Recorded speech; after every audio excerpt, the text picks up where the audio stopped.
अरे एक साहब कहते हैं मस्जिद में घुस के मारूंगा, क्यों मारोगे भाई, क्या गलती है? मैं कुरान शरीफ नहीं पढ़ने दूंगा, मैं लाउड स्पीकर बंद कर दूंगा। अध्यक्ष महोदय, ये देश हिंदू और मुसलमानों के प्रेम का देश है, आपस में मिलकर रहने वाला देश है, हमारी संस्कृति है एक दूसरे के साथ प्यार मोहब्बत। अध्यक्ष महोदय, जब दिवाली और होली आए तो मुसलमान जाकर उनको मुबारकबाद दे, जब ईद और बकरीद आए तो हिंदू भाई जाकर मुबारकबाद दे। ये देश में होना चाहिए। अध्यक्ष महोदय, मंत्री महोदय बोला, अध्यक्ष महोदय हरकत है, अध्यक्ष महोदय अध्यक्ष बोला, अब्बू आझमी जी जे बोलतायत त्यांना जास्त भाईचारा विचारा ह्या गोष्टी बोलतायत, त्याच्यात काय नाहीये, आम्हाला त्यांचं भाषण ऐकायचंय, कारण आता आम्ही मंत्री झालोय, आता आम्ही ऐकणार। एक मिनट अध्यक्ष, ये मोहन भागवत साहब को मानते हैं कि नहीं मानते हैं?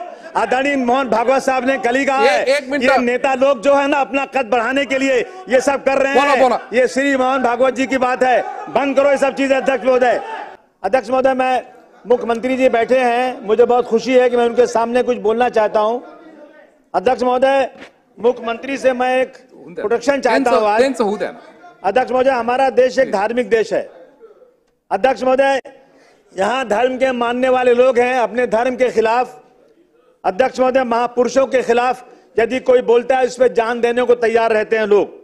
अध्यक्ष महोदय, अगर भीमराव अंबेडकर साहब, जिनको लोग भगवान मानते हैं, कई जगह उनको पूजते हैं, अध्यक्ष महोदय, अगर उनके खिलाफ कोई बात होती है तो लोग सड़क पर उतरते हैं, लोग सड़कों पर उतरते हैं, लोग मारे जाते हैं, कई लोग जेल में जाते हैं, कई लोगों की मौत हो जाती है। अध्यक्ष महोदय, अभी परभनी का वाकया सबके सामने है। अध्यक्ष महोदय, अध्यक्ष महोदय, शायद 2021 में जेम्स लेन ने एक किताब लिखा था किसी के खिलाफ अपमानित, मैं कुछ ज्यादा बात करना नहीं चाहता हूं, लेकिन अध्यक्ष महोदय, जब जेम्स लेन की किताब आई तो लोगों को बहुत क्रोध आया, लोगों ने जाकर पुणे में उस लाइब्रेरी को जला दिया, क्योंकि ये अपमान हम किसी महापुरुषों का बर्दाश्त नहीं कर सकते। अध्यक्ष महोदय, उस वक्त आर पाटिल साहब ने कहा था जेम्स लेन को अमेरिका से लाएंगे, केस चलाएंगे, लेकिन आज तक तो उनको लाया नहीं, कोई केस हुआ नहीं, अभी तक कुछ किया नहीं गया। अध्यक्ष महोदय, इस तरह त्रिपुरा में एक मस्जिद पे हमला हुआ, कुरान शरीफ जलाया गया, हुजूर सल्लल्लाहु अलैहि वसल्लम के खिलाफ, नामुसे रिसालत के खिलाफ हुआ। तो अध्यक्ष महोदय, मालेगांव में, नांदेड़ में, अमरावती में लोग सड़क पर उतरे। अध्यक्ष महोदय, उसमें मालेगांव में 70 लोग 1 साल तक जेल में रहे, अगर नांदेड़ में लोग जेल में रहे। अध्यक्ष महोदय, मेरा कहना है कि अगर हमें लॉ एंड ऑर्डर को दुरुस्त करना है तो मुख्यमंत्री जी, मैं आपसे निवेदन करता हूं, हाथ जोड़ के आपसे निवेदन करना चाहता हूं, 50% आपका लॉ एंड ऑर्डर नहीं दुरुस्त है तो आप बोल देना मुझे।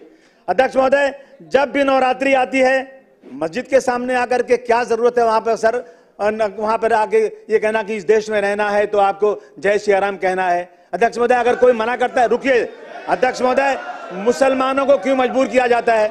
अध्यक्ष महोदय, गुंबद पर चढ़ करके वहां पर गेरुआ झंडा लगा दिया जाता है। अध्यक्ष महोदय, जिससे झगड़ा होता है, लड़ाई बढ़ती है।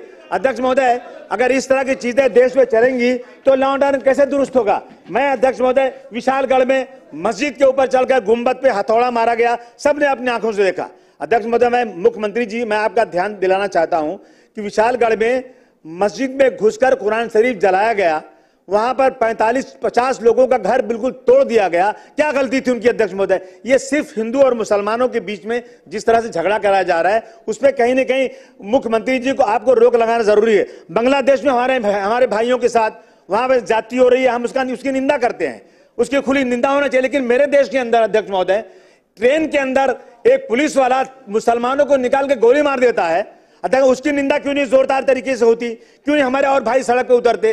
अध्यक्ष महोदय, एक टीचर एक बच्चे को खड़ा करती है और दूसरे बच्चों से कहती इसको मारो, क्यों मारो? कि ये मुसलमान है, बच्चा रोता है। अध्यक्ष महोदय, मैं आपसे आज एक आपसे गुजारिश करना चाहता हूं अध्यक्ष महोदय, अभी यहाँ पर बुल्डाना में धाड़ जगह पे टीपू सुल्तान की जयंती परमिशन के साथ मनाई गई, परमिशन मिला, और उसके बाद किसी ने पटाखा फोड़ा।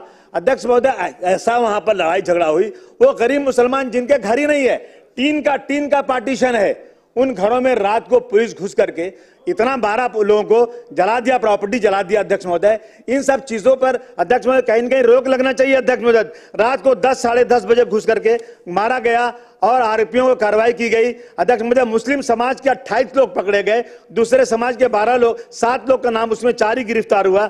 अध्यक्ष महोदय, मेरा कहना है कि इन चीजों को कहीं न कहीं अध्यक्ष महोदय रोकना चाहिए। अगर आपको वाकई इस महाराष्ट्र के अंदर लॉ एंड ऑर्डर दुरुस्त करना है, आप देख लीजिए इन वजह से कितने झगड़े बढ़ते रहते हैं। आप एक बार एक कानून बना दीजिए, किसी ने किसी महापुरुष के खिलाफ बोला, किसी ने पैगंबर इस्लाम के खिलाफ बोला, किसी ने मंदिर मस्जिद का झगड़ा शुरू किया, किसी ने यह कहा कि इस देश में 20 लाख मुसलमानों को मार देना चाहिए। अध्यक्ष महोदय, मैं हाथ जोड़ के आपसे निवेदन करना चाहता हूं, मैं मुख्यमंत्री जी का ध्यान इधर चाहता हूं कि आप एक कानून बना दीजिए अध्यक्ष महोदय कि अगर किसी ने धर्म के खिलाफ या ऐसे महापुरुषों के खिलाफ बोला तो कम से कम ऐसा कानून बने कि उसकी जमानत ना होने पाए और कम से कम 2-4 साल जेल में रहे और 10 साल की सजा उसको होना चाहिए। अध्यक्ष महोदय, हिंदू मुसलमानों को आपस में भाईचारगी करना बहुत जरूरी है अध्यक्ष महोदय, इसलिए मैं आपसे गुजारिश करने आज आया हूं। अध्यक्ष महोदय, महल झोपड़ी सबका मुकद्दर फूट जाएगा अगर ये साथ हम हिंदू और मुस्लिमों का छूट जाएगा।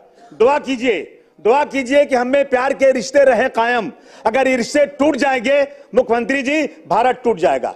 मेरा आपसे निवेदन है, आप आज एक वादा कर दीजिए कि आप एक ऐसा लॉ बनाएंगे, ऐसा कानून बनाएंगे जो धर्म के खिलाफ लड़ाई करने वालों को बहुत सख्त सजा मिलेगी। मैं आपको यकीन दिलाता हूं महाराष्ट्र का 50% ला दुरुस्त हो जाएगा। ये गुंडागर्दी खत्म होना चाहिए।